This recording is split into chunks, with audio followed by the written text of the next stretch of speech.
Hey, all you Splinterheads, welcome back. Bronze Dragon here, saying I do appreciate your time and thanks for dropping by. If you get done with this content and you got anything out of it, please give me a thumbs up and consider subscribing. With that said, I just wanted to come at you with a short one today because I made some moves.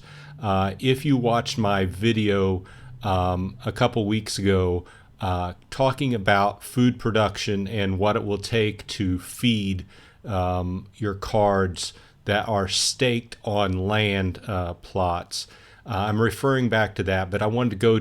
I have a strategy that I developed out of that, and I made some land moves today going forward towards that strategy. So I will link that video in the show notes if you want to take a look at it. But I will just sum it up shortly, saying that you're going to need to produce food as things start off before the grain business and the grain market gets up and rolling. You're going to have to produce food for each of your lands,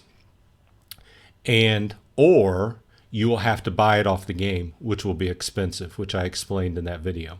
So my strategy has been to pair up lands in the same area, in the same region, so that you have one land, which is going to be the better land, whatever land it is, whatever the better thing it produces, like magic or DEC or whatever it's better at, and then have a common land that will produce grain for both of them. Because whenever you have a land producing grain, depending upon the cards you stake and everything, you're going to roughly make twice the amount of grain that one land needs to get by with. So my strategy has been to pair up lands in different areas, so where I have one land that is a common or a rare if I find a good deal on it, and have that producing the grain enough to feed the other land, which is producing whatever it's special at, whatever it's producing, whether it's ore, wood,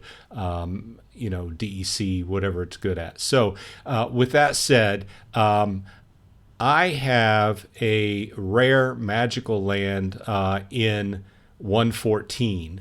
And today, when I got up, I saw that Gank had a common plains over here for sale for a pretty decent price, considering that it had building in a box and also the unstable totem on it.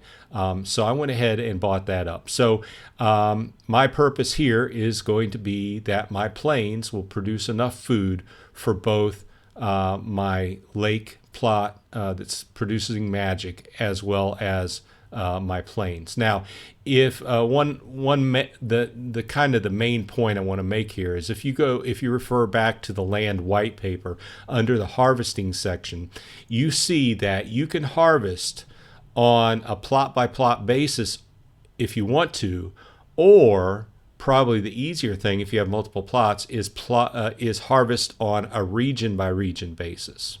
And if you check out the algorithm, what it says is it basically harvests everything that you have in that region, and then it does a check against what you owe, the food that you owe for each of those plots, and automatically takes it out of the total that you have before doing the calculation on what it's going to charge you to buy grain if you don't have enough.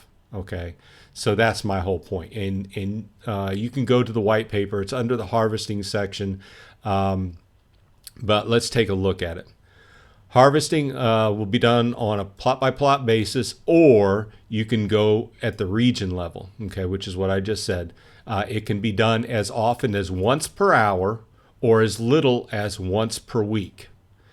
In future phases, a lot of people have been talking about this lately. The storage requirements in 1.5 are not going to be there, but in 2.0 and after, we're most likely going to have to deal with the storage requirements, which brings a whole new level to the game, right? So the storage requirements will end up limiting how much food you can hold on a certain land for a certain period of time. So you have to harvest it more often, right? Depending upon what ends up happening. Okay, so when harvesting, the algorithm will look at the amount of production points you have per hour generated on the plots being harvested and multiply that by the number of total hours since the last time the plot was harvested. Okay, logical, right? Then that will be used to determine the amount of specific resource produced from that plot over the time period based on individual formulas for each resource. Okay. Next, okay, so that is it right up front, figuring out what you've made off that land, okay, whatever you've chosen for it to produce. Now, next, the harvesting algorithm will look at whether or not the player has enough DEC tokens staked in the region and enough grain, once again, the grain check I was just talking about, in the region to cover the power and food requirements for the workers. So, the DEC staked produces the power with the power source, because you have to have the power source, plus you have to have the DEC staked on your cards. Otherwise, they're not going to produce anything. Plus, you have to have the amount of food. So like I said in my earlier video, this is going to be kind of pricey. I think it's going to end up being pricier than what most people figured. If the player does not have enough DEC staked, when the harvest output will be reduced proportionally. For example, if the player has 75% of the total amount of staked DEC that is required, then the harvest will be reduced by 25%. Okay, so I won't read through all this. You can go in and look at it, but there's a number of checks that go in that happen whenever you harvest off your land.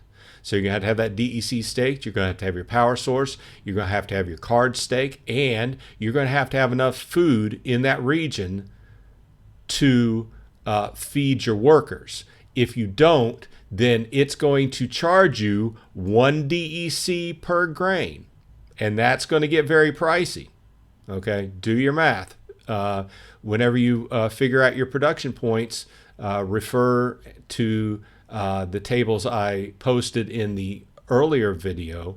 It's all in the white paper. You can just read through the white paper and you can see all the details that I talked about. But going back to what I was talking about, the one land and one land. At this point in time, that's about the best idea I have. Will it work? We'll see, I guess.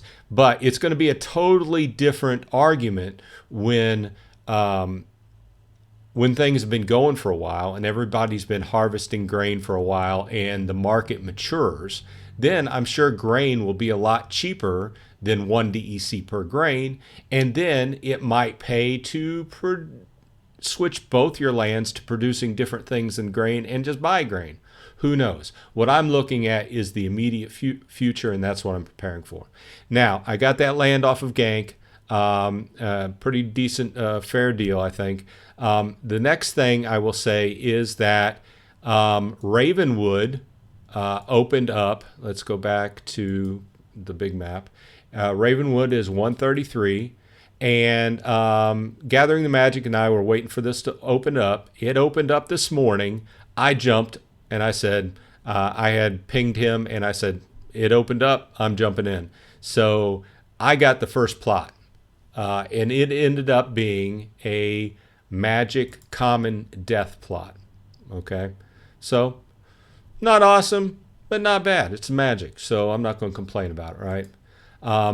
Interestingly enough, before he was able to mobilize his funds and get a piece of land claimed, the rest of that area was claimed by Nate from the art team. So I'm neighbors with Nate. And it doesn't look like he's surveyed yet, so we'll wait and see what happens there. But Gathering ended up getting the first plot in the second section, second region. Not region, the second area. I forget my terms here. Second tract, okay? So anyway, that's where my land is. And I'm looking at getting another piece of land if one goes up for sale in this region for the same purpose, to produce food, right? So now keep in mind, you have to be in the same region, and each one of these hex, is it hexagon, octagon? Either way, as long as your plot is within this area, you can do the region by region harvest and food check. So if I had one down here and I harvest food on it, it will check against this one and I can be able to automatically feed my people there. Now, if you get outside the region, you're going to start incurring the travel fees and taxes. I think those are going to add up to be huge.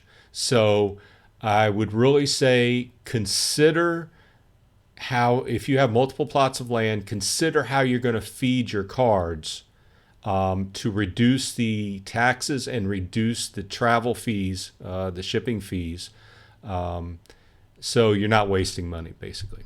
Okay, that's what I had to say, and this is Bronze Dragon. I hope you all are happy and healthy, and I will see you on the flip side.